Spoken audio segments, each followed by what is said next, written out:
কাঁচা দুধের সাথে যদি এই দুটো উপকরণ মিশিয়ে এইভাবে ব্যবহার করো তাহলে 50-এর পরেও তোমার ত্বক থাকবে টানটান, কাঁচের মতো উজ্জ্বল, স্বাস্থ্যকর এবং ময়শ্চারাইজড হবে তোমার ত্বক। সবার আগে একটা ক্লিন বোল নেব আর তাতে নিয়ে নেব 1 চামচ চালের গুঁড়ো। চালের গুঁড়ো কিন্তু দারুণ স্কিন এক্সফোলিয়েটার। এরপর নিয়ে নিয়েছি কাঁচা দুধ। এটা 100 গ্রামের একটা ছোট গ্লাস। এই গ্লাসের পরিমাণ মতো 1 গ্লাস কাঁচা দুধ দিয়ে আমি খুব ভালো করে মিশিয়ে নিচ্ছি। মিশিয়ে নেওয়ার পর দেখলাম মিক্সচারটা খুব গাঢ় হয়েছে। এতটা গাঢ় মিক্সচার আমার চাই না, তাই এর মধ্যে আমি ওই গ্লাসেরই 1 গ্লাস নর্মাল খাওয়ার জল অ্যাড করছি। খুব ভালো করে সব কিছুকে একবার মিশিয়ে নেওয়ার পর এর মধ্যে এবার অ্যাড করে নেব বেশ অনেকটা পরিমাণে গোলাপ জল। আমরা তো জানি যে গোলাপ জল একটা দুর্দান্ত টোনার আমাদের স্কিনের জন্য।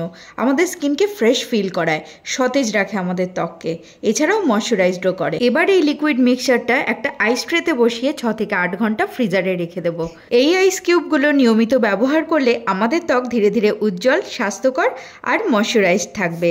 স্কিনের ড্রাইনেস সম্পূর্ণ দূরে সরে যাবে। কাঁচা দুধ ত্বককে ময়শ্চারাইজ করবে আর চালের গুঁড়ো স্কিন থেকে সমস্ত ডেড স্কিন রিমুভ করে দেবে। ত্বকের যত্নে এই ঘরোয়া উপাদানগুলি খুবই কার্যকরী এবং নিরাপদ। তবে যাদের সেনসিটিভ স্কিন তারা অবশ্যই একবার প্যাচ টেস্ট করে নিও। ভিডিওটা ভালো লাগলে লাইক, শেয়ার অ্যান্ড সাবস্ক্রাইব।